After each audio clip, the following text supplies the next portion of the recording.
The Nightingale and the Rose. She said that she would dance with me if I brought her red roses, cried the young student.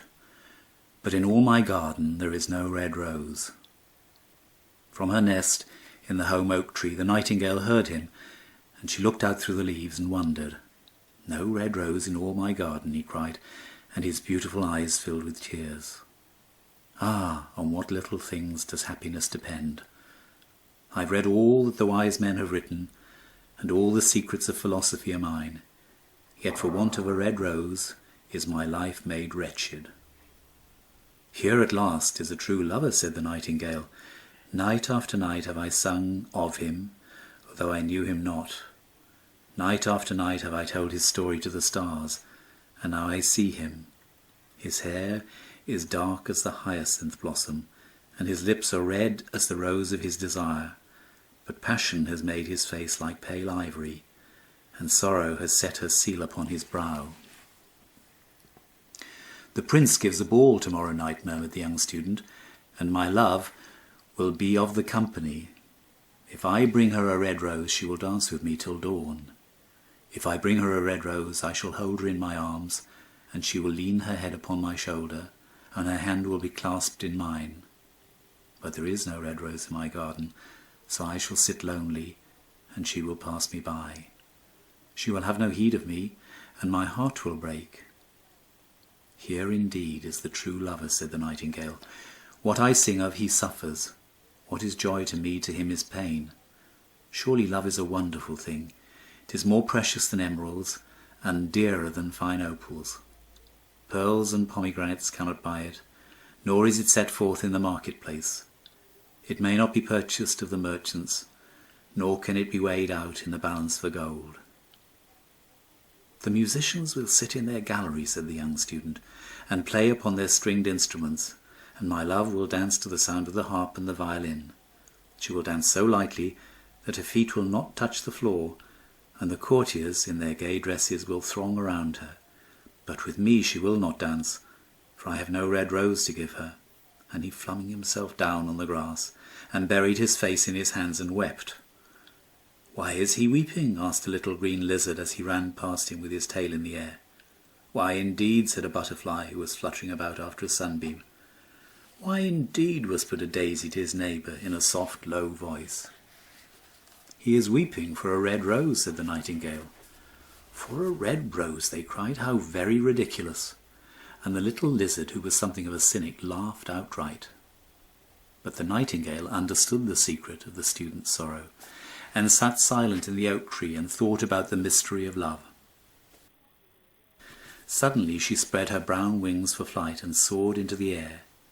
She passed through the grove like a shadow, and like a shadow she sailed across the garden. In the centre of the grass plot was standing a beautiful rose tree, and when she saw it she flew to it and lit upon a spray. Give me a red rose, she cried, and I will sing you my sweetest song. But the tree shook its head. My roses are white, it answered, as white as the foam of the sea, and whiter than the snow upon the mountain. But go to my brother who grows round the old sundial, and perhaps he will give you what you want. So the nightingale flew over to the rose tree that was growing around the old sundial.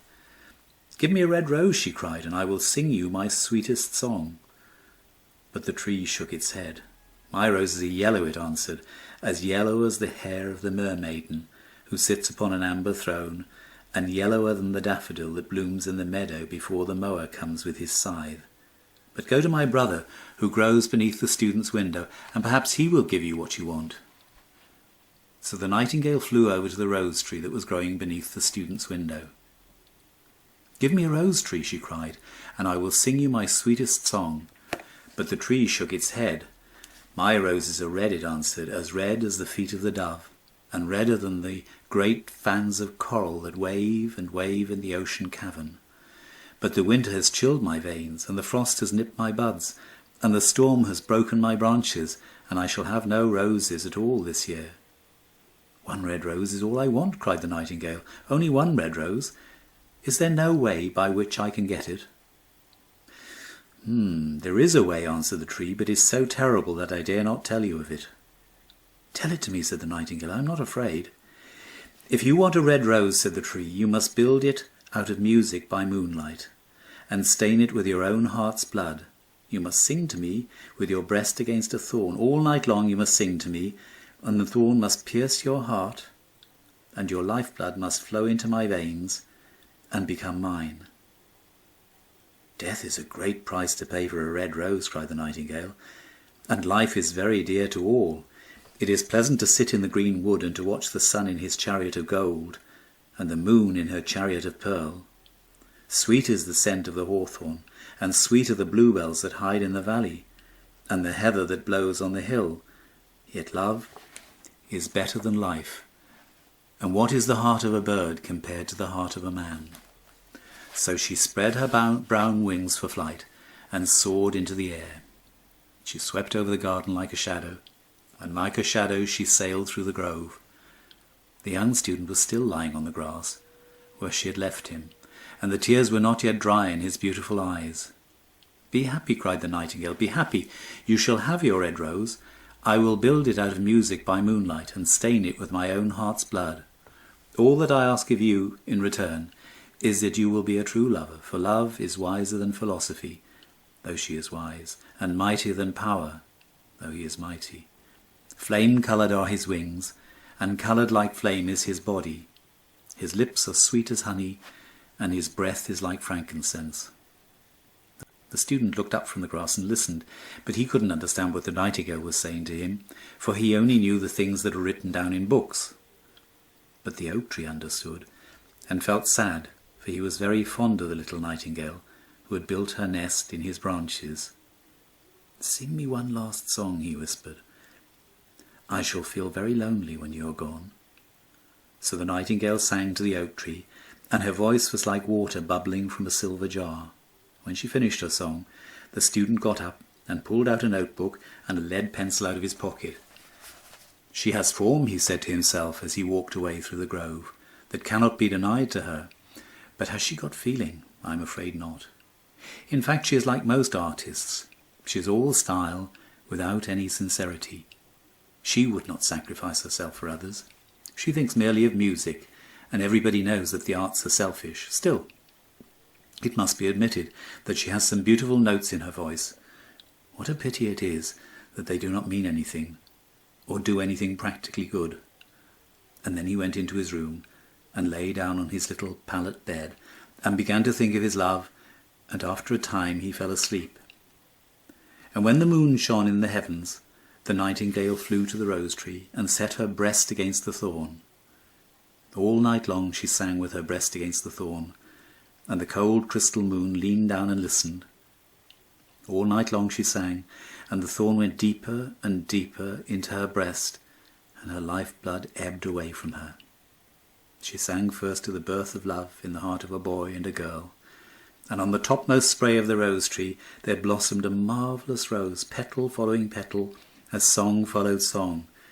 Pale was it at first, as the mist that hangs over the river, pale as the feet of the morning, and silver as the wings of the dawn. As the shadow of a rose in a mirror of silver, as the shadow of a rose in a water pool, so was the rose that blossomed on the topmost spray of the tree. But the tree cried to the nightingale to press closer against the thorn.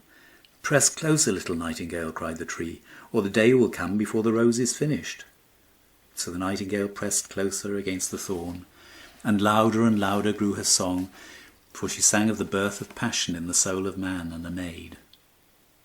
And a delicate flush of pink came to the leaves of the rose, like the flush in the face of a bridegroom when he kisses the lips of the bride.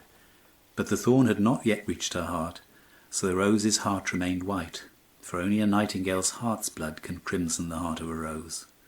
And the tree cried to the nightingale to press closer against the thorn. "Press closer, little nightingale," cried the tree, "or the day will come before the rose is finished." So the nightingale pressed closer against the thorn, and the thorn touched her heart, and a fierce pang of pain shot through her. Bitter, bitter was the pain, and wilder grew her song, for she sang of the love that is perfected by the death, of the love that dies not in the tomb. And the marvellous rose became crimson like the rose of the eastern sky. Crimson was the girdle of the petals, and crimson as ruby was the heart. But the nightingale's voice grew fainter, and her little wings began to beat, and a film came over her eyes.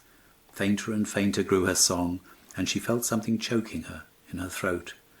And then she gave one last burst of music. The white moon heard it, and she forgot the dawn, and lingered on in the sky. And the red rose heard it, and it trembled all over with ecstasy, and opened its petals to the cold morning. Echo bore it to her purple cavern in the hills, and woke the sleeping shepherds from their dreams. It floated through the reeds of the river. "Look, look," said the tree, "the rose is finished now." But the nightingale made no answer, for she was lying dead in the long grass with a thorn in her heart. And at noon the student opened his window and looked out. "Why, what a wonderful piece of luck," he cried. "Here is a red rose. I've never seen any rose like it in all my life. It is so beautiful that I'm sure it has a long Latin name." And he leaned down and plucked it. And then he put it on his hat and ran up to the professor's house with a rose in his hand. The daughter of the professor was sitting in the doorway, winding blue silk on a reel, and her little dog was lying at her feet. "You said that you would dance with me if I brought you a red rose," said the student. "Here is the reddest rose in all the world. You will wear it tonight next to your heart, and as we dance together, it will tell you how I love you." But the girl frowned. "I'm afraid it will not go with my dress," she answered, "and besides, the Chamberlain's nephew has sent me some real jewels, and everybody knows that jewels cost far more than flowers." "Well, upon my word, you are very ungrateful," said the student angrily, and he threw the rose into the street, where it fell into the gutter, and a cartwheel went over it. "Ungrateful," said the girl. "I'll tell you what, you are very rude, and after all, who are you? Only a student. Why, I don't believe you've got even silver buckles on your shoes, as the Chamberlain's nephew has." And she got up from her chair and went into the house. "What a silly thing love is," said the student as he walked away.